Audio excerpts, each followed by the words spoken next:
Bonjour à ceux qui nous ont rejoints, c'est peut-être le cas, sachant qu'on avait un programme très bien affiché. Certains participants ou certaines participantes ont peut-être fait le choix de focaliser leur attention sur cet atelier REP. Donc bienvenue, nous allons parler de ces filières REP qui existaient déjà avant la loi AGEC. On l'a évoqué un petit peu en plénière tout à l'heure, mais qui sont largement renforcées, qui en nombre sont beaucoup plus nombreuses maintenant. Les agréments sont en cours, ça pose beaucoup de questions concernant l'organisation sur les territoires des acteurs du traitement des déchets.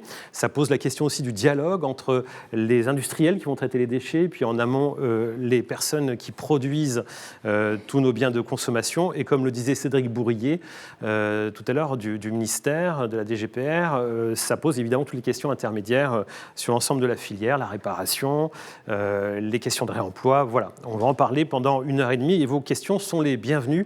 N'hésitez pas à contribuer, à soulever quelques points qui vous sont plus chers que d'autres. On va essayer de vous intéresser pendant cette heure et demie à ces filières. 1h25 exactement. Il y a un sondage d'ailleurs qui vous permettra de dire à quel point vous êtes satisfait ou non de cette séquence, de même qu'il y a un sondage pour la séance plénière qui a précédé. Si vous voulez donner votre avis, ça servira à dimensionner au mieux les prochains rendez-vous. Pour évoquer ce sujet autour de cette table ronde, Jacques Vernier, qui est président de la commission interfilière des REP. Bonjour Jacques Vernier. Bonjour. Merci de nous avoir rejoints. Jérôme Dassini, qui nous a rejoint également, directeur des affaires publiques Valobat, éco-organisme pour les produits et matériaux de construction du bâtiment, dont on a un peu parlé déjà dans la plénière, mais c'est vrai que c'est un volume très important. Donc quand la filière sera totalement organisée, ça va représenter un changement important sur le territoire français. Martial Gabillard, de la branche recyclage et valorisation des déchets de Veolia France. Et puis Joël Couret, on a déjà parlé un petit peu de réparation, de réemploi. Vous êtes sur la réparation, vous êtes délégué à la promotion de la réparation au sein de FEDELEC. FEDELEC, qui est l'organisation professionnelle nationale spécialement dédiée aux entreprises artisanales et aux TPE de l'électricité et de l'électronique. Bonjour. On a beaucoup parlé de vos sujets depuis. Il y a eu l'e-café, on parlait un petit peu de ces sujets-là dans la plénière, et finalement c'est le quotidien des Français qui ressurgit, puisque dès qu'on pense aux objets, on pense à tout ce qui nous entoure. Et on est quand même pas mal entouré par ces objets électroniques et électriques. Alors, grand sujet que le sujet des REP, Jacques Vernier, ça structure énormément cette question de l'économie circulaire, les REP. Et dans quelle mesure ? Qu'est-ce qui change vraiment sur nos territoires ?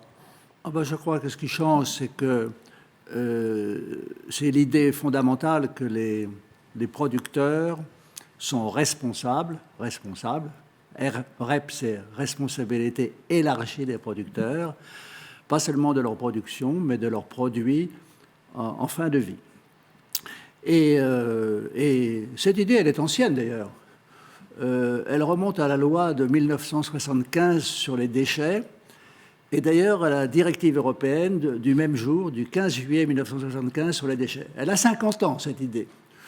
Finalement, sa mise en place aura été assez lente, puisqu'elle a attendu 17 ans pour être mise en place pour le premier secteur, qui était celui des emballages ménagers, en 1992.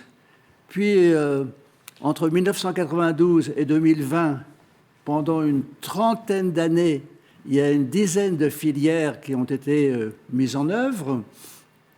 Les piles, les voitures hors d'usage, les bateaux, les déchets électriques, évidemment, les meubles, etc., etc. Donc, une dizaine de REP, de filières REP mises en œuvre pendant 30 ans.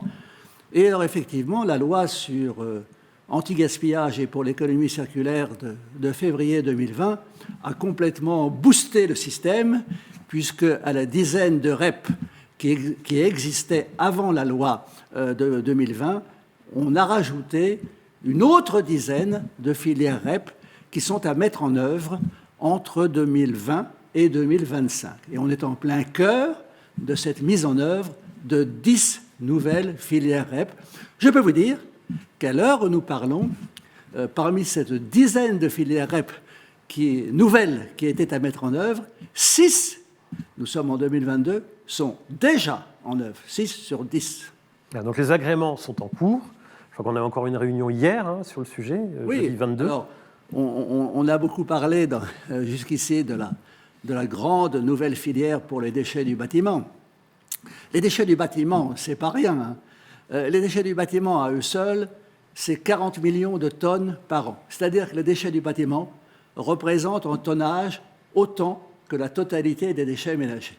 Donc, dans le rapport que j'avais fait en 2018, j'avais souhaité qu'il y ait une filière REP pour les déchets du bâtiment. Et hier, effectivement, pas plus tard qu'hier, nous avons délibéré sur l'agrément de 3 éco-organismes, dont l'un d'ailleurs est ici présent, qui pourraient gérer les déchets du bâtiment. Donc, on est pratiquement opérationnel pour que tout marche à partir de 2023. On commence par ce sujet, si vous le voulez bien. Alors, les déchets du bâtiment, Jérôme Dassigny, suspense. Ah ben, suspense, oui, puisque hier nous avons planché devant la commission du président Vernier. On a obtenu un avis favorable et il reste une dernière étape qui est d'obtenir l'agrément des pouvoirs publics. Voilà, donc nous, depuis plus d'1 an, nous travaillons à préparer la mise en œuvre de cette responsabilité élargie du producteur pour les matériaux et les produits du bâtiment. Et aujourd'hui, c'est le grand message qu'on a fait passer hier, que je fais passer aujourd'hui, c'est que nous sommes prêts à déployer cette responsabilité élargie du producteur en amont vers les producteurs de produits et matériaux et en aval vers l'ensemble des points de reprise qui va permettre aux détenteurs de déchets issus des chantiers de trouver une solution à son geste de tri. Donc nous sommes prêts à le faire dès le 1er janvier 2023. Est-ce qu'on peut illustrer? On a beaucoup de personnes qui nous suivent aujourd'hui, on le disait tout à l'heure en introduction, plus de 1000 inscrits, et on a des profils extrêmement différents. On va avoir des personnes qui travaillent dans le bâtiment, on a les collectivités, on entendait tout à l'heure Éric Delay qui expliquait un peu ce que ça changeait dans la gestion. Il va falloir des surfaces au niveau des déchetteries, il y a des investissements à faire. Qu'est-ce que ça va changer alors, pour les professionnels du bâtiment, pour les collectivités, et comment voyez-vous les choses? Vous avez fait votre oral hier, je vous lance, vous êtes entraîné, vous êtes chaud. Oui. Qu'est-ce qui va changer? Il va changer des choses pour 2 grandes familles d'acteurs. La première, c'est effectivement le détenteur du déchet, qu'il soit artisan, qu'il soit particulier, qu'il soit entreprise générale de travaux. Ce qui va changer au 1er janvier 2023, c'est qu'il va pouvoir se défaire de ces déchets très concrètement et sans frais dans un certain nombre de points de reprise. Alors quand on parle de ces points de reprise, on parle des déchetteries professionnelles, on parle des distributeurs, éventuellement dans certains cas, mais on y reviendra parce que je pense que c'est un sujet important, dans les déchetteries municipales, dans les entrepôts des entreprises du bâtiment qui d'ores et déjà gèrent, et puis surtout sur les chantiers, qui va être le principal lieu de collecte de ces déchets. Donc, 1er janvier 2023, mise en œuvre de cette reprise sans frais au travers de ces différents points. Ce qui va changer, pour un autre acteur économique, on l'a évoqué dans la précédente table ronde, c'est le producteur, c'est le metteur sur le marché. Et à partir du 1er janvier 2023, il va assumer la reprise sans frais. Donc c'est lui qui va venir financer le dispositif. Et donc sur chaque produit qui va être vendu, il y aura une éco-contribution telle qu'on la connaît sur l'emballage, sur le meuble, sur un certain nombre de produits. Et ce producteur, ce metteur sur le marché, va venir assumer tout le cycle de vie du produit, depuis la fin de vie du produit, en passant par son éco-conception et le réemploi quand c'est possible.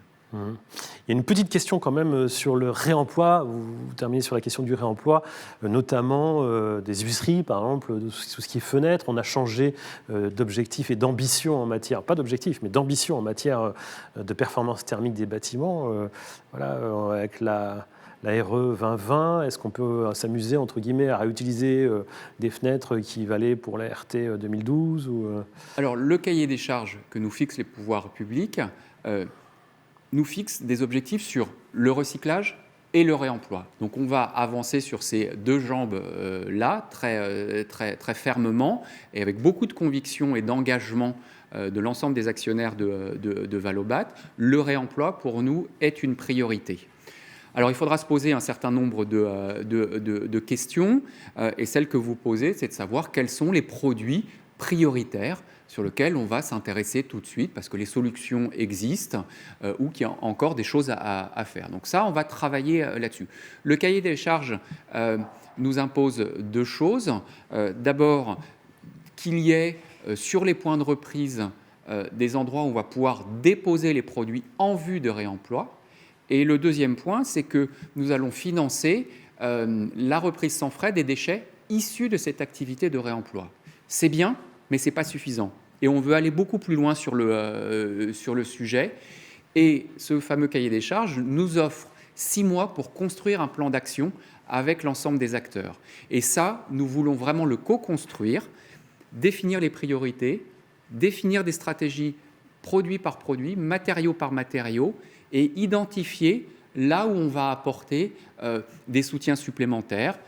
Et dans les nombreux dialogues qu'on a eus avec ces acteurs, ils nous disent il y a un sujet d'amorçage, il y a un sujet d'investissement, il y a un sujet de financement de la tonne réemployée. Eh bien, on va réfléchir à tout ça. Il y a énormément d'initiatives, qu'elles soient institutionnelles. Le CSTB fait des choses très intéressantes. Démoclès a fait aussi des choses pour la déconstruction sélective. Il y a énormément d'initiatives privées. Ce serait trop long de les citer et surtout incomplet.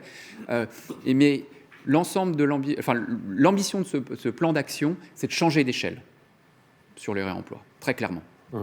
Vous avez dit co-construire, on parle de co-construction, on dit que c'est un terme à la mode, mais c'est aussi totalement indispensable, cet aspect collectif de concertation également, pour pouvoir réussir quasiment tous les sujets environnementaux. Ça concerne les déchets, mais quasiment tous les sujets environnementaux appellent une vision collective. Donc ça repose tout ça quand même sur une certaine bonne entente. Vous avez dit tout ce que vous allez pouvoir faire si vous êtes agrémenté. Ça donne donc un volant d'action assez important qui vous reviendrait, un certain pouvoir aussi, et tout ça fondé sur la bonne entente. Comment voyez-vous les choses, Martial Gabillard, donc, pour Veolia France? Alors il y a évidemment la REP des produits de bâtiment, mais pas que. Ça réorganisait un peu le rôle de chacun. Oui, même beaucoup, en fait. Oui, beaucoup. Beaucoup, on peut le dire. Comme ça a été dit dans la présentation précédente, c'est à la fois un bouleversement très important, très positif, que les opérateurs, et Veolia en particulier, on accueille très positivement, notamment une capacité aussi de co-construction et d'écoute. Pour nous, ça va radicalement changer notre façon de travailler. Ça l'a déjà été pour la première partie des REP, ça va l'être encore un peu plus avec les REP. Je vous arrête. Qu'est-ce que ça change? Je vous laisserai poursuivre, bien sûr, mais qu'est-ce que ça change concrètement? Une des choses principales, c'est le donneur d'ordre. C'est le donneur d'ordre, c'est celui qui va pouvoir, ça va réorienter le donneur d'ordre dans les territoires, parce qu'il y a une volonté il va y avoir une différenciation des commandes, une différenciation des positions géographiques. C'est en ce sens que ça change beaucoup de choses. Ce n'est pas un enjeu insurmontable. La profession est parfaitement capable de s'adapter. Elle est là pour ça. Mais ce que nous souhaitons nous porter, c'est des points de vigilance. Après ces éléments positifs, c'est les points de vigilance et proposer aux éco-organismes, tous, toutes les REP, justement de les préserver ou de leur proposer de s'adapter à ce qui pourrait être des points contre-productifs. Par exemple, la capacité à s'adapter à une innovation locale, à la réparabilité, qui peut venir modifier une demande exclusivement basée sur la matière, dans laquelle un cahier des charges aurait été très précis, un volume de matière, une massification. Ce que nous proposons en tant qu'opérateurs, c'est cette présence d'écoute des écosystèmes locaux, basée sur notre expérience, la prise en compte justement de cette histoire, prête à s'adapter, mais qui conserve cette présence et cette vigilance à l'écoute de tous les besoins, qu'elles soient des collectivités, des usagers, ou des nouveaux usages, ou des nouvelles propositions. J'entends le réemploi du déchet du bâtiment, qui est un challenge très important, mais on ne compte plus maintenant toutes les initiatives d'ateliers de réparation, pour lesquels certaines REP doivent s'adapter, ou demain, la demande de pièces détachées, parce que c'est le prochain challenge des REP, l'enjeu des pièces détachées. Donc ce qu'on veut, et c'est aussi une manière de préserver les REP de l'un de leurs enjeux auxquels elles doivent faire face, c'est de faire attention à ce qu'elles puissent avant tout construire de nouvelles filières industrielles, donc vraiment qui est le résultat, l'augmentation de la part de recyclés, et faire attention à ce que ça ne vienne pas, enfin que ça ne puisse pas nuire à d'autres. Donc de les protéger de positions dominantes éventuelles, justement en les préservant de ceci, en leur proposant d'être leur atout sur l'innovation industrielle pour la matière et proposer à ce que le marché, justement, fasse son œuvre. Vous avez parlé de réparation, on va entendre Joël Couret d'ici quelques instants, mais à propos de cette question de la position dominante, quand même, Jacques Vernier, je ne sais pas si c'est là-dessus que vous vouliez réagir, mais je pense que c'est un point important. Oui, c'est sûr que le système des REP, puisqu'on dit que c'est la responsabilité des producteurs, ils payent pour ça, l'éco-contribution. Du coup, ça a bouleversé un petit peu dans le paysage qui était le responsable de la gestion des déchets. Avant, finalement, vous aviez, sur le territoire national, plein de détenteurs de déchets, des particuliers, des entreprises, etc. Et puis chaque détenteur cherchait son opérateur de traitement de déchets. Et donc vous aviez une multitude de donneurs d'ordre qui faisaient leur contrat avec un opérateur de traitement de déchets.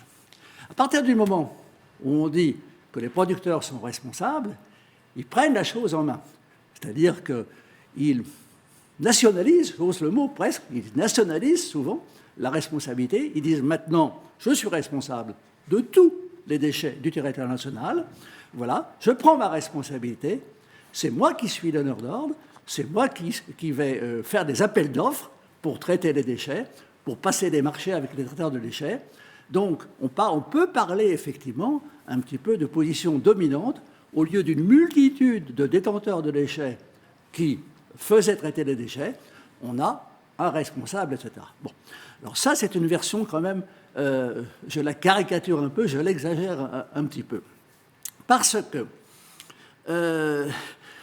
ça a pu faire peur aux opérateurs de traitement de déchets qui disaient « mais moi je fais bien mon travail, pourquoi est-ce qu'on me rend sous l'égide d'un oui, il y a une presque subordination. C'est ça, subordination d'un seul éco-organisme.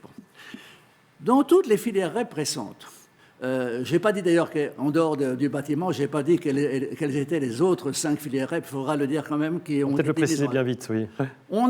Le système s'assouplit. Le système s'assouplit. Parce que, justement, il y a maintenant 2 méthodes dans la REP. Plus une seule, plus un donneur d'ordre qui est maître de tout, qui gère les trucs. Il y a 2 systèmes. Il y a ce qu'on appelle le pourvoi et ce qu'on appelle le soutien. Alors, ce sont des termes un peu abstraits, mais je vais l'illustrer. Le pourvoi, le soutien, c'est de dire justement, quand même, il y a plein de choses qui marchent, il y a plein d'opérateurs qui font leur boulot, de gestionnaires de déchets qui font leur boulot. On ne va pas réinventer l'eau chaude, on va se contenter de les soutenir financièrement. Un peu d'ailleurs, comme en 92, pour les emballages ménagers. Qu'est-ce que la REP emballage ménager avait fait? Elle avait dit, il y a les collectivités locales qui font le boulot de ramasser les emballages, etc. On ne va pas faire, ça aurait pu, on ne va pas faire le boulot de ramassage des poubelles jaunes à la place des collectivités locales, mais puisque ça marche à peu près, enfin, ça a été amélioré, on va financer les collectivités locales qui font le job. Ça, c'est le soutien. Et quand ça marche, quand il y a des gens qui font le job, eh bien, on les soutient, on les finance. C'est le point. Et si ça ne suffit pas, s'il y a des trous dans la raquette, on pourvoit l'éco-organisme à ce moment-là. Alors, illustration de ça. Dans les 6 nouvelles filières, il y a les huiles moteurs. Les huiles moteurs, précisément. Elles étaient jusqu'à présent à peu près bien collectées par tout un système, partout en France, de collecteurs, regroupeurs d'huiles usagées, etc. Qu'est-ce que fait le nouvel éco-organisme Cyclévia? Il n'a pas dit « je vais rayer tout ça et reconstruire mon propre système ». Il a dit « tous ces collecteurs, regroupeurs, je vais vérifier qu'ils font bien leur travail, mais s'ils le font bien, je me contente de soutenir le réseau de collecte et de traitement existant. Et si dans certains départements, un peu reculés, etc., s'il y a des trous dans la raquette, S'il n'y a pas de collecteur, etc., à ce moment-là, moi, éco-organisme, je pourvois, c'est-à-dire je comble les trous de la raquette. Et on voit de plus en plus ce système assez flexible se mettre en place. Alors, les 6 filières, Jacques Vernier, et ensuite on ira sur les questions. Alors, les 6 filières, oui, il ne faut pas les oublier. Il y a le bâtiment, donc voilà, on en a parlé. Il y a les huiles moteurs usagées, je viens d'en parler, ça fait 2. Il y a tous les articles de bricolage et de jardin. Alors, soit les gros engins comme les tondeuses, soit articles de bricolage, un simple sécateur, etc. Il y a tous les articles de sport et de loisirs. Il y a les jouets. Et pour terminer, filière un peu originale, il y a les mégots du tabac. Les mégots du tabac. Et dans les mégots du tabac, par exemple, les producteurs de tabac vont devoir financer les collectivités locales, soit pour équiper les rues de récepteurs de mégots, soit pour même aider au nettoiement des villes qui sont envahies par nos mégots. Donc 6 filières REP nouvelles. Et on va voir ensuite qu'il y a beaucoup d'autres filières en attente ou qui viennent d'ailleurs juste d'entrer dans les tuyaux de l'agrément. On en reparlera d'ici quelques minutes. Joël Couret, alors vous, ça fait 10 ans que vous faites la promotion de la réparation pour les objets électriques et électroniques. Il fallait sortir les rames, d'ailleurs. Vous avez beaucoup ramé au début, pendant 10 ans. Oui, au début, ça a été difficile. Et maintenant, bon, c'est entré dans les... Maintenant, ça se fait tout seul parce qu'il y a beaucoup de communication dans les médias. Alors, des petits magasins de réparation comme ça, il y en a dans les grandes villes, il y en a beaucoup dans les petites villes aussi. Absolument. Et on en a vu disparaître un certain nombre ces dernières années. Ça devenait autre chose. Oui. Ça transforme. Le commerce devenait ou un logement ou... Il faut savoir que la population des réparateurs a beaucoup souffert. Pourquoi ? Parce que jusqu'en gros 2016, on va dire, on était plutôt sur une phase descendante. Plus personne ne croyait trop à la réparation. Enfin, j'exagère un peu parce que chez nous... dès 2012, nous, on a décidé de croire à nouveau. Parce que dites-nous, c'est Fédélec, donc la oui, quand je dis, oui, chez Fédélec, bien sûr. On a dit, c'était au cours d'un congrès, on a dit, on ne peut pas rester sur cette situation-là, il faut promouvoir la réparation. Et c'est d'ailleurs à cette occasion-là que il y a eu 2 personnes chez Fédélec qui ont été chargées de la promotion de la réparation. Alors c'est vrai qu'au début, en 2012, c'était assez compliqué. Vous avez entendu tout à l'heure Frédéric Jacot dans la partie e-café pour les personnes qui nous suivaient en introduction de ces assises, qui racontait que les jeunes étaient très inscrits dans ces questions de réparation des appareils. Et les jeunes, peut-être aussi les moins jeunes, c'est vrai qu'on catégorise beaucoup. Enfin, en tout cas, qu'il y avait un renouveau, une mode à nouveau, ou peut-être un retour à ce qui n'est pas une mode. On l'a toujours fait avant d'aller dans ces sociétés de consommation où on prenait des objets fragiles et où on les jette. On continue à le faire. Il y a un renouveau, on va dire, de la réparation. Alors, cette organisation avec la loi AGEC vous favorise ? Oui, bien sûr, mais ça n'était pas une nouveauté. Les réparateurs dans la profession, ils existent depuis des décennies. Simplement, il y a eu une période où on les a oubliés un peu. Ce sont les consommateurs. Ils étaient fortement influencés par des articles, par des émissions de radio, par des émissions à la télévision qui traitait assez maladroitement du sujet de l'obsolescence programmée. Ça a fait pas mal de dégâts. Et puis, il faisait face aussi à une constante, c'est la baisse des prix des produits neufs. Et donc, l'ensemble a fait que, petit à petit, les consommateurs, en écoutant en particulier le discours sur l'obsolescence programmée, à partir du moment où on vous dit l'appareil que vous achetez, il a été programmé pour tomber en panne sitôt la garantie finie, parce que ce sont des choses que j'ai entendues de la bouche de gens éminents. Mais il fallait quand même dénoncer cet aspect de la production des produits, mais finalement, ça a pu se retourner contre, absolument. Contre ce qu'on cherche à... Et moi, je dis souvent que le discours maladroit sur l'obsolescence programmée, il a envoyé en déchetterie beaucoup plus d'appareils que la stratégie qu'il dénonçait, en fait. Voilà. Jacques Vernier, vous voulez réagir brièvement ? Non, simplement ce que je voulais dire pour l'information de tous, c'est qu'effectivement, ça a été un grand apport de la loi sur l'économie circulaire de 2020 et que le fonds réparation, qui est payé par les éco-organismes et qui est donc payé par les producteurs, dans cette loi, va concerner 6 filières. Alors, il y a la filière des objets électriques et électroniques dont on vient de parler. Il y a les jouets, réparation des jouets, les articles de sport et de loisirs, les articles de bricolage et de jardin, les meubles, les meubles et les textiles. Et les textiles. Et je crois que Philippe Joguet donnait un chiffre tout à l'heure, ces fonds réparation payés par la REP, donc par les producteurs, ne sont pas des sommes négligeables.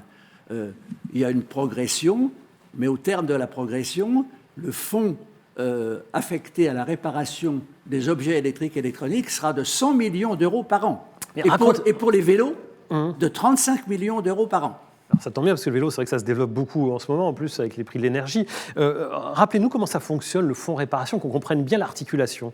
Eh ben, le fonds réparation, c'est que si un consommateur détient un objet qu'il veut faire réparer, sur sa facture,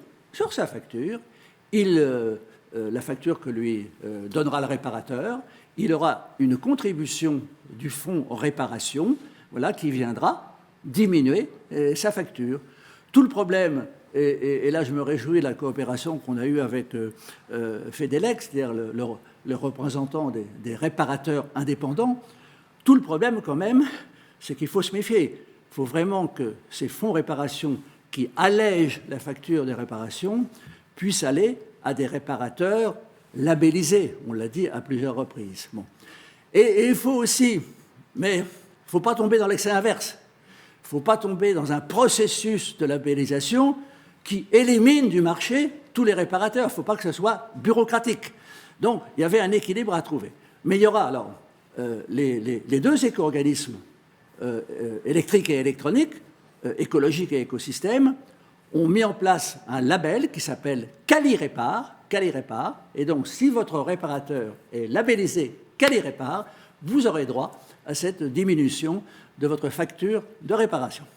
Merci pour ce point. Joël Courret, donc ça se met en place. Il y a un réseau de ce qu'on appelle les réparacteurs, qui est également... Ça, les réparacteurs, c'est autre chose. Un réparacteur peut aussi être labellisé Quali-Répar, mais réparacteur, c'est une action qui a été en faveur de l'artisanat de la réparation qui remonte à 2012. C'est une initiative de la Chambre de métiers et de l'artisanat d'Aquitaine. En gros, l'idée, c'était de mettre un coup de projecteur sur les savoir-faire des artisans réparateurs, de les mettre un peu à contribution et de les aider à faire de la communication sur leur métier et aussi sur leur existence, parce qu'à force de parler d'abandonner la réparation, on finissait par avoir oublié qu'ils existaient. Et toujours avec le souci, de toute façon, de réduire les déchets. Alors, cette action qui est née en Aquitaine, elle a été copiée petit à petit par les régions, parce que c'est régional, par d'autres régions, et au bout de, on va dire, 6 ans, 2018-2019, eh bien, on s'est aperçu que pratiquement la France était couverte, et c'est là que Chambre des métiers et de l'artisanat France a proposé, unifions l'ensemble des régions, amenons-les sous une même bannière, et on a à ce moment-là homogénéisé toute la stratégie, en tout cas toute la communication de réparacteurs. Je voudrais quand même ne pas oublier de dire que réparacteurs était soutenu par l'ADEME. C'est important à dire. Voilà. Alors tout ça, ça se met en place. Il y a eu une bonne concertation. Vous avez participé quasiment à toutes les réunions sur le sujet, à la feuille de route économie circulaire. Vous avez participé à la rédaction ou proposé la rédaction d'amendements au niveau de l'Assemblée nationale, du Sénat. Joël Courret, on vous a vu un petit peu partout pour représenter ces entreprises qui n'ont pas sinon de représentants. C'est souvent des entreprises d'une personne, des TPE, au mieux avec quelques salariés, mais c'est quand même souvent des petites structures. Et je crois que là, il faut rappeler que le secteur de la réparation, en tout cas pour ce qui concerne les 3E, parce que je connais moins les autres REP, évidemment, je ne suis plus concerné par les 3E, dans 70% des entreprises du secteur de la réparation, le chef d'entreprise travaille seul. Si on considère même, ça peut aller plus loin, si on considère l'électronique grand public, là c'est plus de 80% de réparateurs qui sont tout seuls dans l'entreprise. Dans l'électroménager, ça dépasse les 70%. Et donc, c'est quelque chose dont il faut tenir compte, et en particulier, d'ailleurs, dont il faut tenir compte dans ce que soulignait Jacques Vernier tout à l'heure, c'est penser à eux au niveau de la labellisation et de ne pas faire quelque chose qui soit comment dirais-je, trop exigeant. Enfin, trop exigeant. C'est pas l'histoire d'exigence, c'est surtout de ne pas mettre la barre trop haut. Réaliste. Parce que ces gens qui travaillent tout seuls, eh bien, ils ont un souci, c'est l'administratif, ça, c'est pas forcément la chose qui les attire le plus. Hein. Il ne fallait pas les écarter par ce côté-là. Et voilà. C'est Jacques ça. Vernier. Non, simplement, c'est vrai pour le déchet électrique et électroménager, mais dans la réparation des vélos, puisque là, il va y avoir aussi un fonds important, c'est aussi des petites entreprises et des petits artisans, parfois individuels, effectivement, individuels. Alors, il y a eu un besoin de concertation, c'était pour aller vers ce qu'on appelle l'indice de réparabilité. Qu'est-ce que c'est? Vraiment, en quelques mots, Joël Courret, parce qu'on a un temps un peu limité. L'indice de réparabilité, je vous dis en quelques mots, parce que je sais que vous êtes un technicien complètement... Je peux vous en parler longtemps. Voilà, vous connaissez très bien, vous avez participé à tous les groupes de travail. Mais en quelques mots, qu'est-ce qui s'est passé autour de l'indice de réparabilité? Je voudrais d'abord dire sur l'indice de réparabilité que j'ai toujours plaisir à en parler parce que c'est l'occasion de faire un cocorico. C'est quand même une initiative française, le cocorico. Le cocorico aussi, oui. Le cocorico aussi, mais l'indice de réparabilité.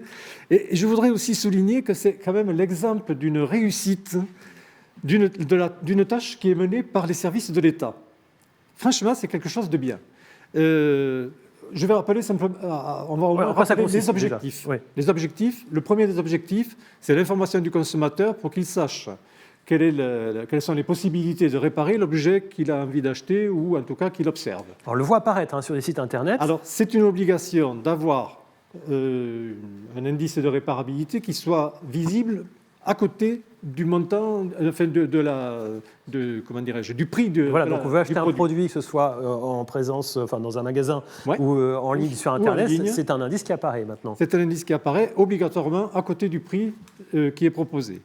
Ensuite, la deuxième chose, le deuxième objectif, c'est l'incitation des producteurs, des fabricants, d'essayer d'améliorer la réparabilité, parce que la récompense, c'est d'avoir une meilleure note, et si on a une meilleure note, eh bien, on a un meilleur positionnement concurrentiel.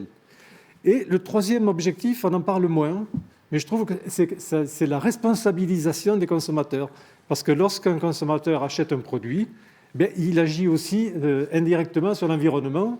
S'il choisit d'acheter un appareil irréparable, ben, forcément, c'est quelque chose quand même qui aura des conséquences plus tard. Voilà. Alors ça s'est bien passé, c'est sur l'indice de réparabilité. Là où ça s'est un peu moins bien passé quand même au niveau concertation de votre côté, en tout cas c'est votre analyse, c'est sur le fonds réparation, où là les petits acteurs n'ont pas été associés. Ben, tout à l'heure, monsieur a parlé de la co-construction. Et effectivement, ce qui a été très positif au niveau de la création de l'indice de réparabilité, ça a été la co-construction avec l'ensemble des parties prenantes. Il y avait les fabricants, les distributeurs, les réparateurs, les associations, les ONG. Et ça a été tout ça. Tous les débats ont été menés sous l'œil attentif du CGDD, du Commissariat général au développement durable, qui est une branche du ministère de la Transition écologique. Et alors évidemment, l'objectif, c'était d'arriver à des consensus, d'écouter d'abord les propositions de tout le monde, d'arriver à des consensus. Et lorsque le consensus n'était pas possible, eh bien, le ministère de la Transition écologique arbitrait. Voilà. Très bien. Et je voudrais dire quand même qu'on est arrivé à obtenir un magnifique bébé. Et ce bébé, il est encore plus magnifique que vous ne pourriez l'imaginer. Ah bon? Oui, parce que c'est quand même un bébé. D'abord, la gestation a duré en gros plus de 2 ans. Et il est né le 31 décembre 2020. Il faut savoir que le 2 janvier 2021, il faisait ses premiers pas. C'est assez rare pour être signalé. On voit ça plutôt dans le monde animal, vous voyez. Beau bébé, pourquoi alors, en un mot? Eh bien, oui, c'est un beau bébé parce que c'est une réussite. Nous vraiment...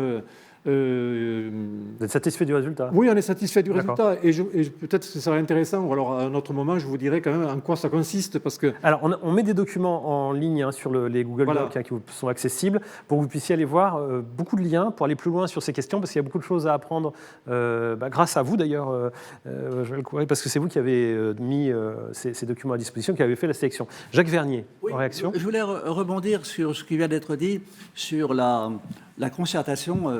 En ce qui concerne, vous disiez, M. Dubois, que la concertation avait bien eu lieu sur l'indice de réparabilité et peut-être qu'elle avait été moindre sur le fameux fonds réparation dont on parlait tout à l'heure. Mais en fait, in fine, l'État à arbitrer en fonction, après avoir écouté justement les petits réparateurs. Il y a un point que j'ai déjà signalé tout à l'heure. On a voulu faire en sorte que le processus de labellisation soit pas trop bureaucratique, trop lourd, qui éliminerait, à force de papier à remplir, etc., qui éliminerait les petits réparateurs. Mais il y a eu une deuxième chose qui a été arbitrée. C'est que ces petits réparateurs, justement, on veut quand même qu'ils soient sérieux. Et donc, non seulement ils doivent remplir un formulaire au début, mais ils seront audités, donc contrôlés, si je puis dire, tous les X années.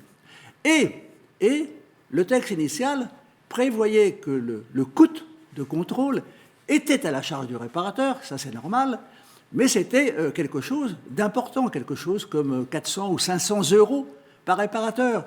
Et comme ce sont justement des petits réparateurs, l'État a considéré que c'était exorbitant d'imposer comme ça des coûts d'audit, des coûts sur des activités aux petits réparateurs. On sait que la marge n'est pas non plus... Et finalement, on a réduit ça à un coût 3 fois moindre, de telle façon que ça soit supportable, ce coût de contrôle, par les réparateurs. Alors, il y a des questions en ligne, on n'a pas encore fait trop état. Les nouvelles REP, alors nouvelles REP équipements médicaux et paramédicaux annoncées récemment par Bérangère Couillard, la secrétaire d'État. Quel périmètre et quelle gouvernance Alors écoutez, cette Joker. Non, Joker, parce que bon, la secrétaire d'État l'a annoncé. Vous n'avez pas les détails. C'est le moins qu'on puisse dire. De toute façon, en plus, alors c'est la seule filière REP qui soit gérée par le ministère de la Santé et non pas par le ministère de l'Environnement. Alors, j'accepte votre joker. Juste savoir, on avait l'impression qu'on avait une liste de REP à peu près finie. Or, on a des annonces qui arrivent en cours de route, une fois la loi AGEC en place, sur de nouvelles REP. Ça va s'arrêter quand? Ou il y a encore d'autres REP? Ou c'est entré dans une politique au long terme? On va déjà digérer les nouvelles REP. Il y en a une dizaine d'ici 2025. Après, on verra. Il y a la REP pneu qui a... Alors, il y a la REP pneu qui a été examinée d'ailleurs hier en commission. Alors, il y a déjà, attention, là aussi, on ne construit pas sur rien. Il y a déjà une collecte des pneus, il y a même déjà un éco-organisme qui était chargé de collecter les pneus, sauf qu'il n'entrait pas dans le système des REP, il n'était pas agréé par l'État. Alors, vous me direz à quoi ça sert d'être agréé par l'État? C'est que quand on est agréé par l'État, on doit respecter quand même un certain nombre de normes précises qui sont dans un cahier des charges. Voilà. Donc, la REP est mieux contrôlée quand l'éco-organisme est agréé. OK. Et donc, on a examiné hier le décret qui concernerait la nouvelle filière pneus, enfin la filière pneus améliorée. Voilà, donc ça c'est assez bien passé. Qu'est-ce qu'il y aura de nouveau comme sujet un petit peu conflictuel, il y avait le fait de savoir si la filière allait être chargée ou non de récupérer les pneus qui servent à l'ensilage, vous savez. Et ça pour mettre sur les bâches. Dans les terrains, dans les zones agricoles, tous ces pneus qui tiennent des bâches, voilà. Etc. Est-ce que la filière est chargée de récupérer ces pneus entre guillemets agricoles, ou est-ce qu'elle n'est pas chargée? On a aussi les pneus qui sont, grâce à un ancien ministre de l'Environnement, plongés dans la mer et qu'on ressort au fur et à mesure, qui devaient servir d'habitat aux poissons. Oui, enfin donc, en tout cas, la filière des pneus sera chargée de tous les pneus, alors, sauf les pneus qui sont gérés par d'autres filières. Les pneus vélos sont gérés par la filière articles de sport, les pneus qui sont dans des jouets sont gérés par la filière jouets, mais enfin sinon, tous les pneus, y compris ceux qui se retrouvent dans les champs des agriculteurs, seront gérés par la filière pneus. On en vient à un point important qu'on a un peu abordé dans le cadre de la plénière, qui est la crise de l'énergie. Une question que j'aurais voulu vous poser, mais qui est dans le fil de discussion. C'est une bonne question. Dans le contexte de crise de l'énergie actuelle, quel impact attendu sur les filières REP? Jérôme Dassini, quand vous avez fait votre présentation hier, qui était donc pour obtenir cet agrément, est-ce que vous avez intégré des éléments nouveaux liés au fait que l'énergie n'est pas au même prix en 2022 qu'en 2020? Alors, on n'a pas intégré d'éléments nouveaux parce qu'il ne faut pas oublier le sens de l'action et de la mise en œuvre de cette responsabilité. La responsabilité, c'est répondre de ces actes. Et donc, le gain de la mise en place de cette filière, c'est éviter des tonnes de CO2. Ça, c'est très, très important. Les émissions de gaz à effet de serre, les limitées. Hein. Oui, traiter 1 tonne de déchets non dangereux du bâtiment, c'est économiser aux alentours de 170 kg, éviter 170 kg de CO2. Si on la traite aussi en local, il ne faudra pas émettre de... Voilà. Quand on s'en occupe en France. Ouais, c'est ça, et qu'on ne transporte pas trop loin ces tonnes de matériel. C'est quand on s'occupe en France de ces produits-là. Le deuxième, vous le dites à l'instant, c'est faire des économies d'énergie. Quand un verrier fait passer dans son flotte, dans son usine, du verre issu des menuiseries, par exemple, il va économiser 30% de l'énergie primaire nécessaire à faire du verre à partir de matières brutes. Voilà. La question porte aussi sur ça. Hein. Vous parliez de verriers, des verriers qui arrêtent leur activité. Ça fait un peu la une des médias ces derniers temps, du fait des coûts de l'énergie, en disant bon, nous on arrête là, on fait une pause, ça dépasse notre niveau notre seuil de rentabilité, on est plus rentable. Est-ce qu'on peut s'attendre à des perturbations telles au niveau de l'organisation qui est en train de voir le jour, notamment sur la filière bâtiment? Mais je poserai la question bien sûr à Marcel Gabiard. Non, mais aujourd'hui, les verriers nous disent nous avons besoin de matières premières secondaires pour améliorer notre bilan carbone, améliorer notre bilan énergie, très, très clairement. Recycler, c'est faire des économies d'énergie et c'est vraiment s'engager dans une économie circulaire qui vient gagner sur tous les points. Donc on fait cette REP pour faire des économies d'énergie, éviter du CO2, lutter contre les dépôts sauvages et clairement alimenter notre industrie en matières premières secondaires issues de nos déchets. Marcel Gabillard. Oui, la crise de l'énergie, elle est très impactante pour les opérateurs et industriels du recyclage et de la collecte. La crise de l'énergie, elle nous montre, pour le thème qui nous réunit, elle nous montre 2 choses. La première, c'est l'absolue nécessité d'avoir un écosystème qu'on bâtit ensemble, qu'on construit, dans lequel on est capable de s'écouter quand les uns les autres, et en fonction de nos difficultés ou nos objectifs. Et c'est que quand il y a un choc, il ne faut pas que chacun reparte de son côté. Voilà. Il faut quand même qu'on amortisse collectivement, que les liens résistent. Voilà, là, il y a vraiment des chocs. On s'adapte à des papetiers sur les filières papier. On s'adapte à la crise du coût de la transformation mécanique des plastiques. On s'adapte au ralentissement drastique de la commande, de la demande de matières premières, parce que l'industrie ralentit dans ce contexte énergie. Donc ça nous démontre qu'il y a vraiment un besoin d'écoute mutuelle pour s'adapter et pas effectivement rechercher plutôt, et je soutiens complètement ce que dit M. Varnier, des éléments où on finance et on pourvoit bien sûr quand il y a des trous dans la raquette. C'est tout à fait notre état d'esprit. Donc ça nous montre vraiment la nécessité de la complémentarité des acteurs et la co-construction nécessaire dans un cadre de soutien financier. Le deuxième volet que ça sonne, c'est la notion impérative d'accélérer. Il faut accélérer le recyclage. Chaque tonne de recyclage, c'est une économie de gaz à effet de serre. Chaque tonne de recyclage, c'est une dépendance en moins à l'énergie, notamment l'énergie fossile. Chaque tonne de recyclage, c'est une nouvelle industrie, un nouveau service, bien souvent dans lequel on aura permis, par justement la capacité à se donner des objectifs communs en matière de réemploi et non pas simplement figés par une solution pourvue d'avance. Ça nous démontre qu'il faut qu'on appuie sur l'accélérateur. On a des moyens... Il faut appuyer sur l'accélérateur. J'ai une question un peu sur ce sujet, qui est une question du fil de discussion. Les éco-organismes ne sont pas encore agrémentés. Comment peut-on avoir un fonctionnement opérationnel au 1er janvier sur la REP bâtiment après un report d'1 année? Doit-on s'attendre à du retard? Jérôme Dassigny, et je poserai la question à Jacques Vernier. Oui. Comme je l'ai dit, nous sommes prêts. D'accord. On est prêts sur l'amont. C'est-à-dire que dès qu'on va avoir notre agrément, nous allons publier le barème des éco-contributions. Donc ça veut dire que si vous n'avez pas l'agrément, c'est beaucoup de travail fourni pour rien. Parce que si vous êtes déjà en ordre de bataille, c'est que vous avez dû travailler un petit peu. Je pense que le sujet qui est un peu vaste... Non mais c'est bien ça la responsabilité. C'est de se préparer pour déployer les choses. Donc si effectivement demain, nous n'avons pas notre agrément, il y a un sujet. Ouais. Mais en tout cas, nous avons répondu présent. Les 42 actionnaires de Valobat ont répondu présent et nous demande de déployer ça au 1er janvier 2023. Ça, c'est très clair. Donc, comment on fait ? On est agréé, donc on l'attend, j'espère que la semaine prochaine, ce sera bien ou dans les jours qui suivent. Nous publions notre barème. Ça donne la visibilité aux acteurs économiques, les producteurs de matériaux, eh bien, de savoir et d'engager leurs négociations commerciales comme ils le font d'habitude. Donc, ils auront ces indicateurs. Nous allons ouvrir notre système d'information pour leur permettre d'adhérer à Valobat et eh bien, de préparer leur déclaration 2023, les financeurs. D'accord ?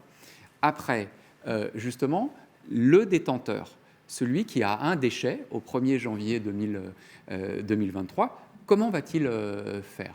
Eh bien, là aussi, nous nous préparons. Là aussi, nous prenons des risques, puisque nous avons lancé 8 consultations pour aller chercher les produits dans les déchetteries professionnelles, chez les distributeurs, dans les déchetteries publiques quand ce sera le cas. Et donc, nous avons lancé tous ces marchés, toutes ces consultations pour, en partenariat avec les gestionnaires de déchets, être prêts à ce moment-là. Donc, quand je dis que nous sommes prêts... Vous êtes sur les starting blocks. Alors, on est dans les starting blocks, ça c'est évident, mais derrière, nous avons mis des moyens humains, d'expertise, financiers et de partenariat avec les gestionnaires de déchets. Martial Gueillard, vous confirmez, hein ? Oui, nous confirmons, on est prêt, en pleine adaptation avec cette situation industrielle et énergétique, mais on a, voilà, les filières sont prêtes, les défis sont prêts à être relevés, dans une répartition des rôles qui, je l'espère, sera le fruit de cette co-construction. Jacques Vernier. Oui, non, simplement, on ne va pas faire de scénario catastrophe. Hein. Les 3 éco-organismes que nous avons vus hier ont reçu un avis favorable de la commission que je préside. Ils seront agréés. Voilà, ça c'est une nouvelle, on a un scoop ce matin. Non, mais je peux vous dire, Cédric Bourrier est parti, le directeur général de la dans le cadre des assises. Mais je peux vous dire qu'ils seront agréés. Deuxièmement, Bruno Le Maire, le ministre de l'économie, comme vous le savez sans doute, a dit hier qu'il y aurait une tolérance pour la mise en place, alors tolérance, je ne sais pas ce que ça veut dire, retard peut-être de 4 mois, on va donner, parce que évidemment les éco-organismes vont être agréés là, ici à l'automne, donc il faut peut-être se donner 4 mois supplémentaires pour vraiment mettre en place la filière, bon, ok, mais ça fait 30 ans qu'on attend. Donc, je dirais que les nouvelles sont bonnes. Et les collectivités, alors ? On entendait tout à l'heure Éric Delay dans la plénière qui nous disait, nous, par exemple, si on parle de REP toujours bâtiment, voilà, ça va nous demander quand même des restructurations, des investissements, disons. Les collectivités, je crois que le maire de Laon l'a dit tout à l'heure, le problème de la multiplication des filières REP, la multiplication des filières REP, mais notamment au bâtiment, parce qu'il y a des volumes. Oui, attendez. La multiplication des filières REP, c'est qu'on veut vraiment, dans toutes les déchetteries, dans les déchetteries professionnelles, comme dans les déchetteries municipales, séparer les objets, séparer les choses. Parce que si on mélange tout, oui, on peut plus rien en après, faire. On recycle moins. Et donc, pour les collectivités locales, ça peut poser un problème de place, tout simplement. De place, parce que toutes ces bennes, au fur et à mesure qu'il y a de plus en plus de filières REP, se multiplient. Et c'est vrai que certaines collectivités, qui étaient pour l'instant assez ouvertes à l'accueil de certains déchets, se referment sur elles-mêmes. Elles voient l'organisation qu'il y a derrière, Jacques Vernier. C'est-à-dire qu'il y a le concept, et puis après, il y a aussi comment on décline en action, puis la surface disponible dans les déchetteries. Tout simplement. Disponible. Il y a des endroits où on est assez... Oui, donc on comprend ça, d'ailleurs, qu'elle manque de place, et donc elle se referme, si je puis dire, vis-à-vis de certaines matières. Par exemple, elles ont dit, on parlait tout à l'heure de la collecte des huiles minérales, elles ont dit, les huiles minérales, on n'en veut pas dans les déchetteries municipales. Les pneus, hier, idem, elles ont dit, non, les pneus, c'est les garagistes, etc. Bon, on n'en veut pas dans les déchetteries municipales. Et même, sur les déchets du bâtiment, les déchets du bâtiment, il y a eu hier matin, une forte expression des collectivités locales en disant, nous, c'est très bien, tous ces points de reprise, ce réseau de points de reprise, il va y en avoir des milliers en France, pour être à proximité des artisans, des chantiers, etc. Il va y en avoir des milliers, mais ces points de reprise, ils doivent être d'abord et avant tout des déchetteries professionnelles ou bien les entreprises de distribution de matériaux de construction. Nous, on n'ouvre pas grand les portes aux déchets de construction. Une question du fil de discussion que vous avez posée en ligne. Les REP vont-elles intégrer aussi les espaces ouverts au public qui ne sont pas des collectivités et ont de forts enjeux liés à des déchets abandonnés, le tri, voire des dépôts sauvages. Des exemples de structures sont les régies de transport urbaines, exemple la RATP, la SNCF, ou des centres commerciaux. Oui, mais ça c'est indispensable et rapidement. Enfin, je veux dire, la situation en France est une honte. Enfin bon, j'étais récemment sur le quai d'une gare belge, pas loin de chez moi, une petite gare belge, etc. Sur le quai de la gare, sur chaque quai de la gare, il y avait 4 poubelles pour faire le tri sélectif, etc. Même dans nos grandes gares parisiennes ou nantaises, enfin nantaises, je n'ai pas vérifié, hein, mais parisiennes, j'en suis sûr, il n'y a pas ça. Bon, faut que ça s'arrête. Bon. Donc ça pose la question aussi des déchets hors ménage, hein, parce qu'on parle toujours des déchets ménagers, mais il y a aussi beaucoup de déchets. Oui, mais enfin, peu importe, si vous voulez, le tri sélectif doit trouver sa place dans tous les espaces publics. Et alors, quelle pourrait être la responsabilité de la REP là-dedans ? À mon avis, elle pourrait être responsable de financer, elle sera de plus en plus responsable de financer des équipements, des conteneurs, des poubelles de collecte sélective dans les espaces publics. Bon, c'est déjà le cas, je l'ai cité tout à l'heure, dans la REP Mégot, puisque la REP Mégot consiste pour les producteurs de tabac à équiper, à faire l'équipement en cendrier. Et la REP emballage ménager va devoir de plus en plus aider les collectivités locales, non pas simplement à financer la collecte à domicile de nos ordures, mais à financer la collecte qu'on appelle hors foyer, c'est-à-dire faire en sorte que tout ce qui tombe dans les poubelles de rue ou tout simplement par terre dans la rue soit du ressort du financement de la REP. On parlait du rôle des acteurs tout à l'heure. Les centres commerciaux ont un rôle central. En France notamment, on a beaucoup de centres commerciaux. Quelle est leur contribution à cette nouvelle logique ? Est-ce qu'ils doivent participer d'une manière nouvelle à cette collecte ou Moi, je pense que tous les acteurs, où qu'ils sont, les collectivités locales, avec l'aide des REP, les distributeurs, peut-être aussi avec l'aide des REP, doivent de plus en plus s'équiper en outils de tri sélectif. Ouais. J'en viens à la question de la chaîne de valeur. Ça, c'est quand même une question extrêmement importante concernant cette gouvernance, le rôle de chacun par rapport à son voisin. Il y a la question de la chaîne de valeur. Vous disiez tout à l'heure, Marcel Gabillard, et je pense que c'était un petit peu l'idée aussi que vous aviez dans votre expression quand on parlait de la question de l'énergie. C'est, voilà, s'il y en a un problème, il va falloir pouvoir en parler à notre partenaire. Il y a cette question de la chaîne de valeur qui apparaît dans ce nouveau dispositif. C'est vrai que les éco-organismes ont une puissance, un poids important. Est-ce que ça questionne la chaîne de valeur et quel dialogue faut-il avoir autour de cette chaîne de valeur ? Je l'ai déjà dit, nous, notre principal propos, c'est justement l'écoute mutuelle, le financier et le pourvoi quand il est nécessaire, pour laisser un marché ouvert. La meilleure garantie de créer de la valeur, c'est garder une ouverture maximale des opportunités, d'accueillir le maximum d'acteurs qui peuvent intervenir de manière nouvelle dans la gestion de ces déchets-là. Il y a vraiment toute une économie du réemploi des déchets du bâtiment qui est à mettre en place. Il faut aussi l'intégrer, il faut l'écouter. Donc cette chaîne de valeur, on ne la veut surtout pas figée, qui parfois, par le choix d'une option, quand une opérationnalité s'installe, finalement on est figé pour quelques années pour alimenter une filière choisie. Nous, on préconise plutôt justement un marché le plus ouvert possible en écoutant le maximum d'acteurs pour qu'au finish, que ce soit une valeur environnementale avec un maximum de recyclabilité ou de réparation, ou que ce soit une valeur financière pour les acteurs, eh bien on ait le meilleur résultat. Parce que finalement, on est tous là pour le meilleur résultat, c'est l'augmentation du recyclage et de la valorisation. On veut y contribuer, nous opérateurs, et Veolia en premier, c'est vraiment notre projet à nous aussi. Donc, je pense que cette chaîne de valeur, il faut la voir comme ça, la plus ouverte possible, la plus accueillante possible, et qu'elle profite à tous, et non pas opportunément ou à un moment donné à un seul partenaire, ça ne tiendra pas. Puis je pourrais commenter aussi tous les autres acteurs d'un écosystème qu'on ne connaît pas encore. Les collectivités, les usagers, ça va nécessiter des adaptations. On l'a vu, les déchetteries, c'est déjà une vision différente. Les usagers ont beaucoup de demandes. Il y a des nouvelles générations qui veulent s'investir.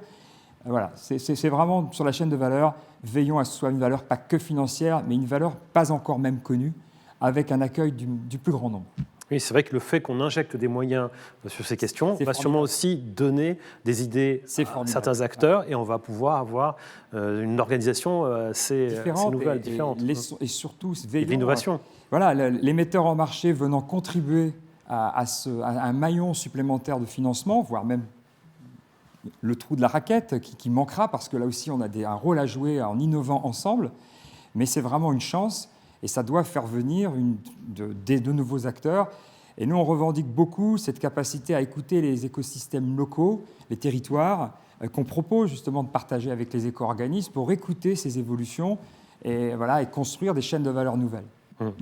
Bon, on reste quand même dans un système global, on peut mettre à peu près ce qu'on veut sur le marché malgré tout, c'est que c'est le marché qui drive, les producteurs s'ils trouvent acheteurs mettent sur le marché, alors il y a quelques autorisations quand même à respecter, mais enfin globalement on est dans un monde de liberté d'entreprendre et de produire, alors ça a sûrement plein de bénéfices, ça a aussi quelques inconvénients parce qu'on hérite de produits quelquefois très compliqués à recycler. On va parler d'un sujet dont on parle toujours à la fin, je ne sais pas si c'est pas à la fin, mais on a encore assez peu parlé ce matin, c'est l'éco-conception.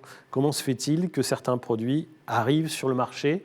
Et est-ce qu'avec cette nouvelle organisation, on va enfin avoir une petite rétroaction pour que les personnes qui gèrent les déchets en fin de vie se disent « Non, ça c'est plus possible, on n'y arrive pas ».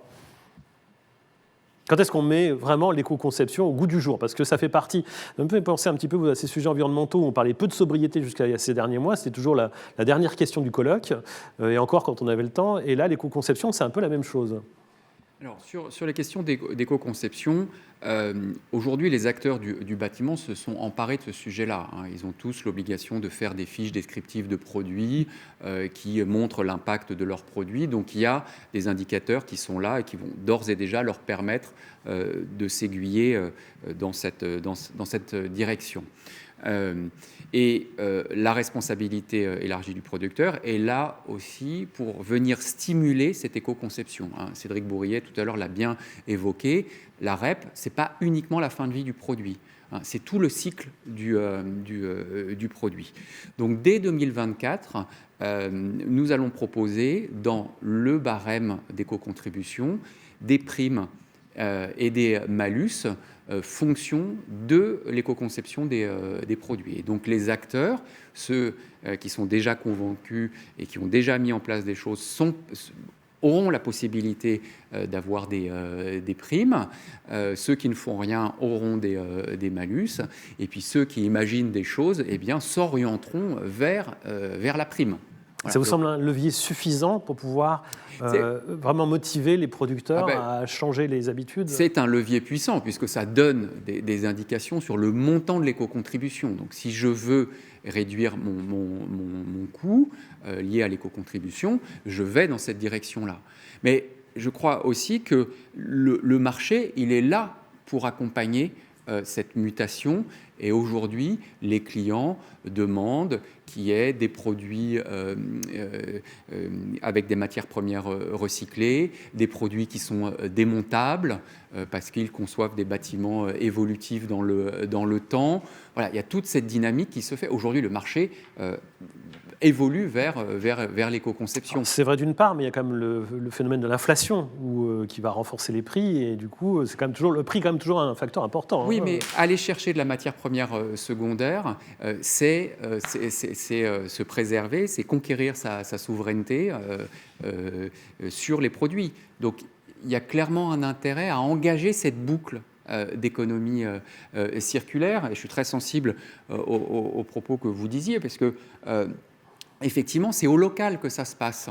On a une industrie du bâtiment qui est une industrie locale. C'est une industrie dont les produits ne voyagent pas très bien. Et donc, continuons à faire en sorte Une faiblesse, mais un avantage aussi. oui, d'alimenter notre industrie en matières premières secondaires. Et les acteurs s'organisent. Je crois que c'est au printemps dernier, Isover, qui fait donc de la laine de verre, a indiqué qu'il allait investir 120 millions d'euros, 20 millions d'euros dédiés à une chaîne de recyclage. Voilà, donc on voit, il y a eu aussi récemment l'inauguration de Paris Plâtre, qui est une installation qui va traiter 35 000 tonnes de plâtre en vue de réincorporation dans le cycle de production. Voilà. Donc, et vous avez raison. Et c'est que sur le plâtre, il y a une rentabilité qui est importante. Enfin, on sait qu'on va pouvoir avoir des matières secondaires qui seront rentables. Après, il y a aussi les associations de matériaux.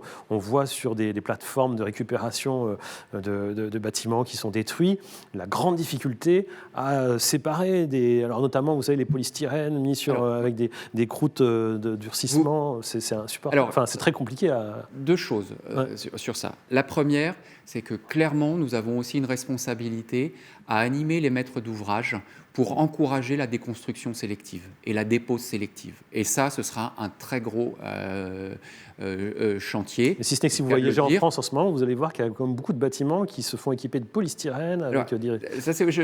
Donc, il faut quand même prévoir dans les marchés le temps pour déconstruire, déposer sélectivement, rendre possible le réemploi, rendre possible le recyclage. Ça, c'est extrêmement important.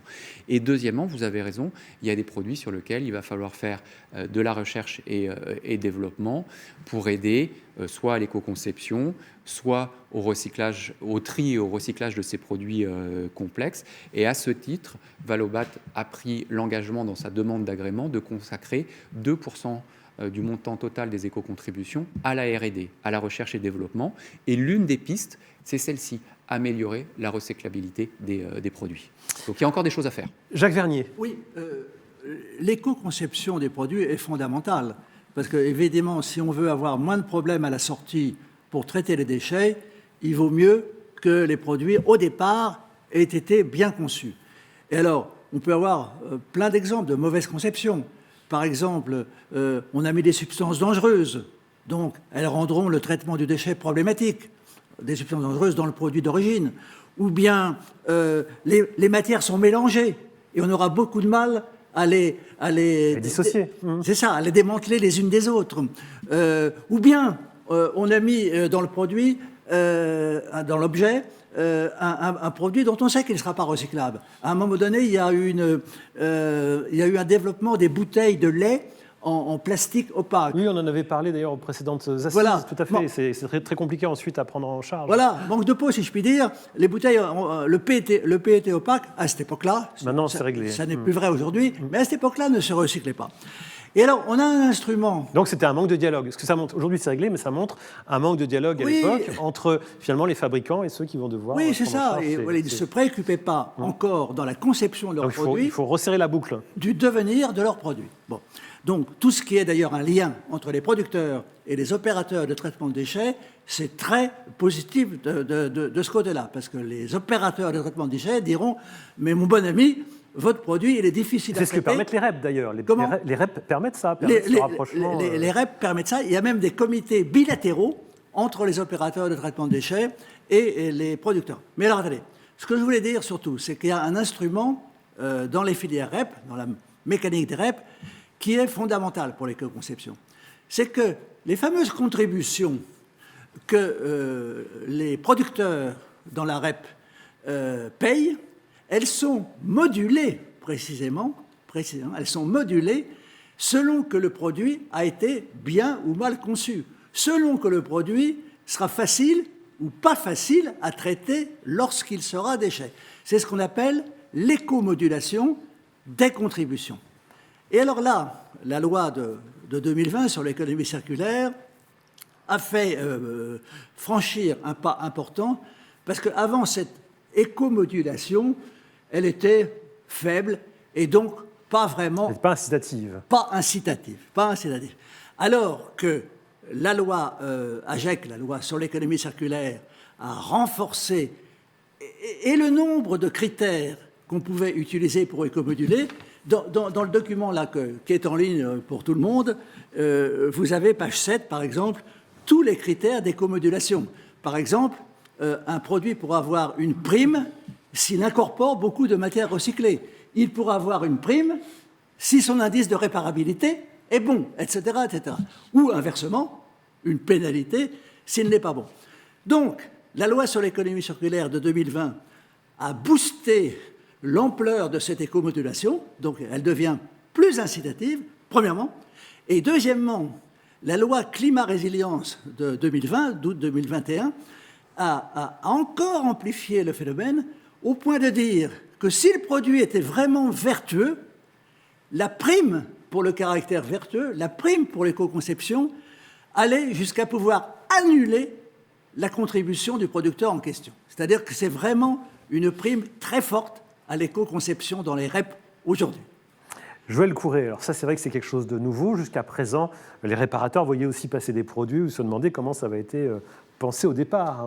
Il arrive de devoir réparer des produits, on se dit c'est dommage, s'il y avait eu une conception meilleure au départ, on n'en serait pas là, ou en tout cas la durée de vie serait bien meilleure, on ne jetterait pas tout ce qu'il y a autour de la panne. Ouais. C'est souvent une petite panne et on jette tout ce qu'il y a autour. On l'entendait tout à l'heure avec Frédéric Jacot en introduction, c'est des tonnes et des tonnes de matière qui partent quand c'est mal conçu. Oui, mal conçu, c'est une chose. Pardon. Mais c'est aussi l'accompagnement qu'il peut y avoir par la suite sur la réparation. Et il y a sûrement beaucoup de choses à dire à ce sujet-là. Alors, qu'est-ce que vous diriez, justement ? Vous êtes là pour ça, un petit peu. D'abord, il y a deux catégories de produits différentes. Il y a l'électroménager, il y a l'électronique grand public. Ce sont deux mondes qui sont assez différents dans leur comportement. Dans l'électroménager, je ne vais pas encenser, je ne veux pas dire que tout le monde est vertueux, mais en tout cas, il y a une organisation qui est quand même bien meilleure que sur l'électronique grand public, où là, si je prends l'exemple de la réparation des téléviseurs, très franchement, il y aurait beaucoup à revoir. Voilà. Alors, peut-être d'ailleurs que l'indice de réparabilité va jouer en faveur d'une meilleure mise à disponibilité des documentations techniques, peut-être des pièces détachées. En tout cas, l'indice de réparabilité a quelque chose à prouver à ce niveau-là, mais pour l'instant, on a vraiment des choses qui ne correspondent pas à ce qu'il faudrait. Oui, sachant qu'on n'est pas à l'échelle nationale sur ces questions-là, Jacques Vernier. C'est souvent aussi ce qui est revenu. C'est-à-dire que nous, on se structure pour faire l'économie circulaire.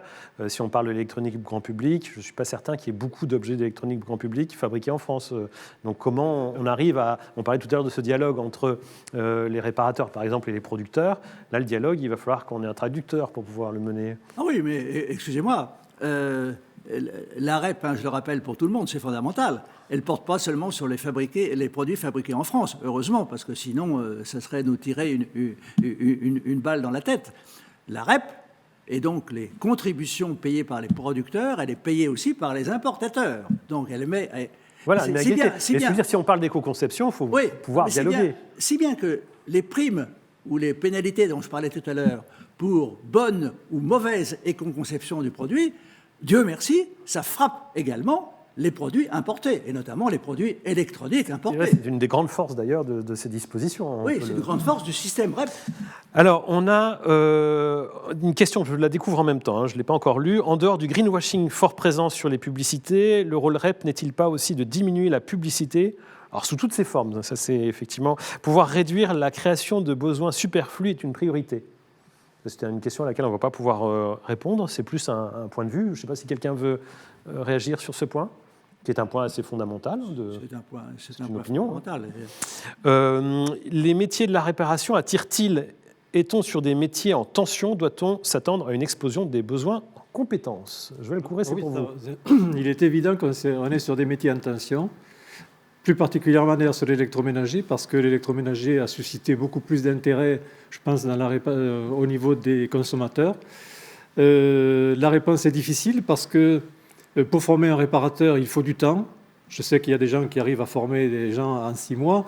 Si on veut former véritablement un technicien, la profession dit, puisqu'on a interrogé, les gens de notre profession disent qu'il faut 2 ans. Oui, vu la multiplicité des objets aussi. Oui, voilà. Produits, si on veut faire un technicien sérieux, qui soit compétent, c'est 2 années.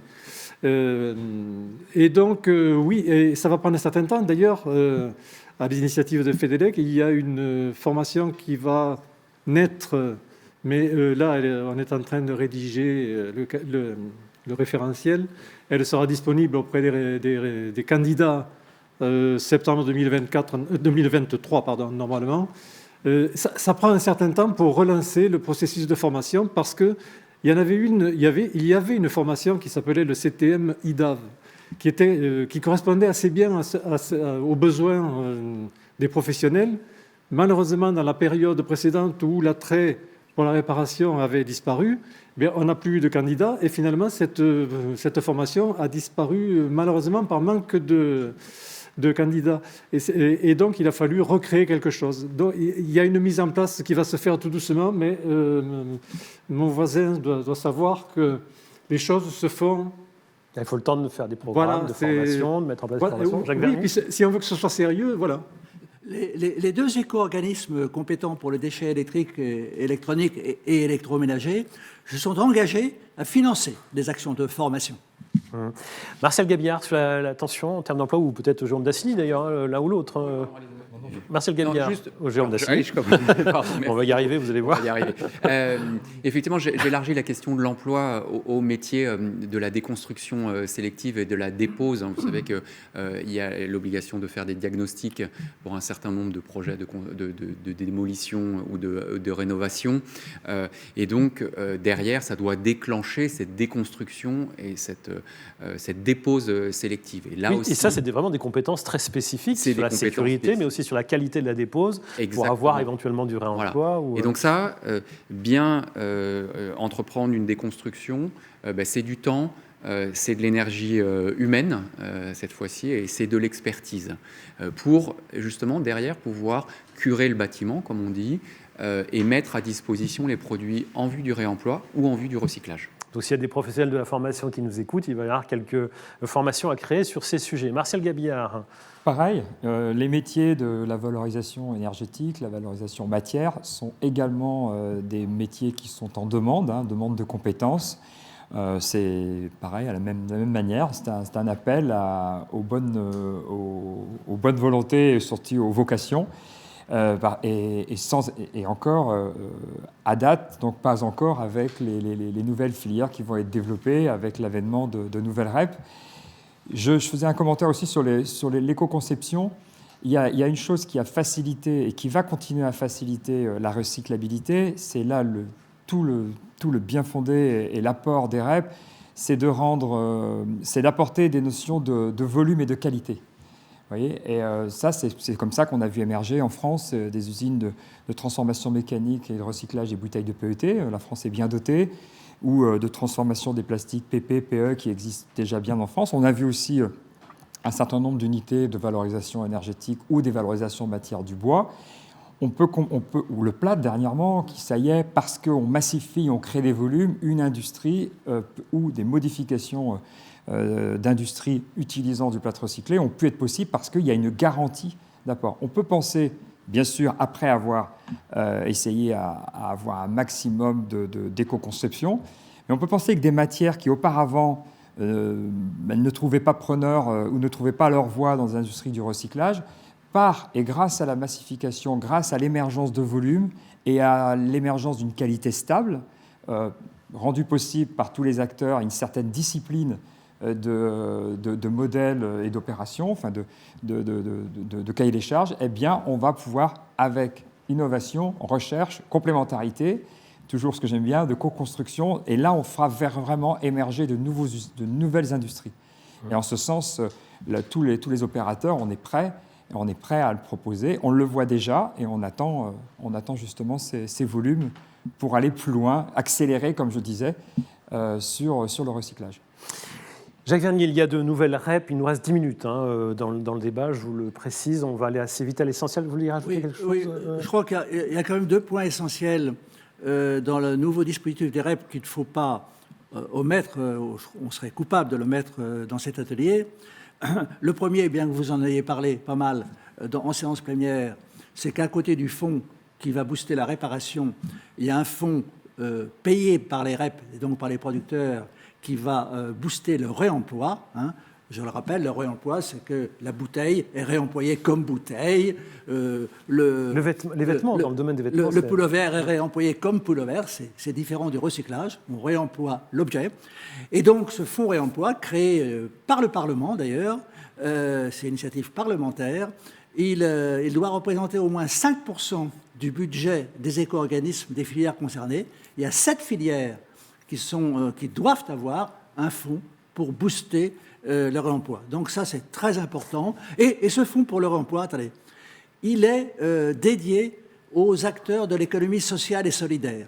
Donc il y a à la fois un but environnemental et un joli but social et solidaire pour les... Et de création d'emplois, hein, parce qu'on parle aujourd'hui d'économie sociale et solidaire, mais on voit qu'on va aller vers des compétences de plus en plus pointues. Voilà. C'est-à-dire que l'ESS, tel qu'on l'envisage depuis quelques années, va peut-être changer de visage. Oui. Quand on va faire de la réparation informatique, on va avoir des compétences assez pointues, par exemple. Et je pense que de même que le fonds réparation, on va pouvoir financer la formation des réparateurs, le fonds réemploi pourrait accroître la compétence de toutes ces associations sympathiques qui font du réemploi. Alors Jacques Vernier, je rebondis sur une de vos interventions sur le réemploi vêtements.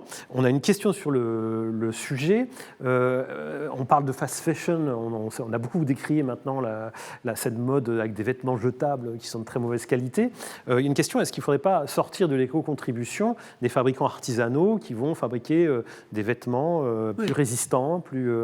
Mais de toute façon, je vais vous dire là, la filière textile va être complètement réformée l'an prochain. Hein, à la filière textile, comme aux autres filières, aux 7 autres filières que je viens de citer, il va y avoir non seulement le fonds réemploi, qui est un outil financier pour faciliter le réemploi, mais dans le cahier des charges de chacune de ces filières, il y a un objectif réemploi. Vous devez, dans les objets usagés, aboutir à X% d'objets réemployés. Donc ça, c'est, je crois, essentiel, puisque, comme le disait quelqu'un tout à l'heure, la première chose qu'on doit faire, c'est le réemploi, si on peut le faire. Réemploi, recyclage. Bon. Alors, l'autre chose, excusez-moi d'insister là-dessus, parce que... Dans l'ordre, c'est réemploi, recyclage et valorisation énergétique. Recyclage, valorisation. Là, une hiérarchie, le réemploi, c'est ce qu'on doit privilégier. Donc, il y a des objectifs de réemploi maintenant dans toutes les nouvelles filières. La deuxième chose sur laquelle je voulais insister, on n'en a pas parlé. Vous en avez un peu parlé, M. Dubois, tout à l'heure, en disant... Ah, mais dans les gares, etc., il n'y a rien pour le tri sélectif, il n'y a rien pour collecter les déchets. Bon. Moi, je pense, je le dis là, avec une certaine appréhension, je pense que le défi principal des déchets, on a beaucoup parlé du traitement, mais vous avez des industries qui savent très bien traiter, etc., c'est de collecter, de ramasser les objets usagés. Et vous savez, on est mauvais là. 39% des fringues, des textiles sont collectés. 52% seulement des déchets électriques et électroniques. 50% des piles, sans compter les voitures hors d'usage, qui sont ramassées par des épavistes, on ne sait pas trop qui c'est, on ne sait pas trop ce qu'ils en font. Donc il y a un tiers de véhicules hors d'usage qui vont, on ne sait où. Donc il faudra vraiment axer nos efforts, pas seulement sur le traitement, mais sur la collecte des objets usagés. Et dans la loi pour l'économie circulaire, c'est pour ça que je ne voulais pas l'oublier, c'est que comme on a plusieurs moyens de collecte, il y en a un qu'il ne faut pas oublier, c'est la reprise par les distributeurs. La reprise par les distributeurs, elle n'existait jusqu'à présent que pour les piles, les médicaments, chez les ça va être élargi, effectivement. Et les déchets électriques et électroniques. Elle existait pour 3 filières. Désormais, les distributeurs vont être, de 9 autres filières, vont être obligés, donc les magasins qui vendent ces objets-là, vont être obligés d'accepter les objets qu'on leur amènera.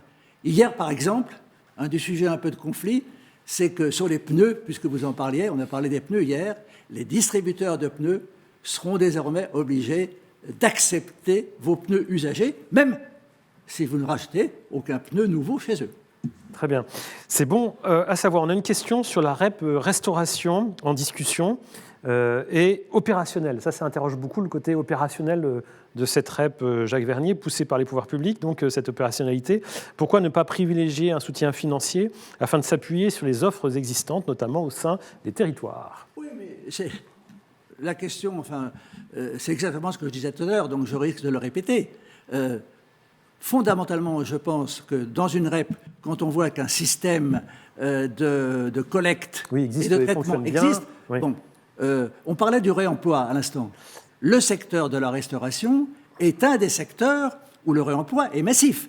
C'est-à-dire que les fabricants de bouteilles, les fabricants de bouteilles, les fabricants de fûts à bière, etc., reprennent après. Ils déposent leurs bouteilles et ils les reprennent. Il y a donc tout un système de logistique avec ce qu'on appelle la reverse logistique qui existe. Bon, la REP n'a pas pour but de démanteler tout ça. Au contraire, elle a pour but de soutenir ce qui existe et, s'il y a des choses, s'il y a des trous dans la raquette, de les combler. Et la question de l'opérationnalité qui interroge les acteurs sur effectivement le fait, est-ce que les REP doivent devenir opérationnels, Martial Gabillard?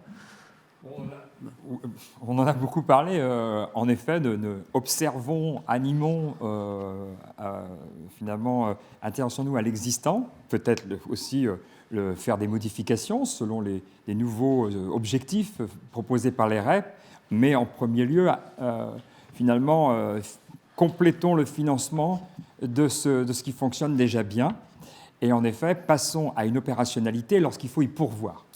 Et à ce sens, je voulais lui dire, par rapport à ce financement, et je fais le lien avec l'économie circulaire, chez Veolia, et particulièrement dans l'Ouest où on a justement beaucoup utilisé cette contribution supplémentaire des REP pour y associer des acteurs de l'économie sociale et solidaire dans des modèles et des collaborations qu'on n'aurait pas imaginées s'il n'y avait pas eu cet accompagnement. Hein, il y a plein d'exemples. Il y a plein d'exemples autour de déchets de chantier, des matelas ou même sur l'ameublement. Et ça, c'est vraiment, je vois l'avantage REP, ça a été vraiment contributeur et complémentaire. Jérôme Dassigny, en une minute. Oui, là-dessus, ce qui est intéressant, c'est que dans cette filière bâtiment, Valobat a cherché à articuler les deux dispositifs de soutien et de pourvoi, justement pour articuler et faire en sorte de mettre l'accent quand il y avait besoin de mettre l'accent, soutenir quand ça fonctionnait bien ou qu'il n'y avait pas d'impulsion nécessaire à donner. Donc on essaye d'avoir cette vision justement équilibrée entre ce que nous offre, les modèles que nous offre la responsabilité en France. Merci beaucoup. Alors, peut-être un mot sur l'emploi pour conclure. Jacques Vernier, on le disait, aller sur ces sujets, ça va créer de l'emploi. Il y a des chiffres qui existent avec l'argent qu'on met dans les REP. Est-ce qu'on a des visions un peu sur l'emploi que ça va créer?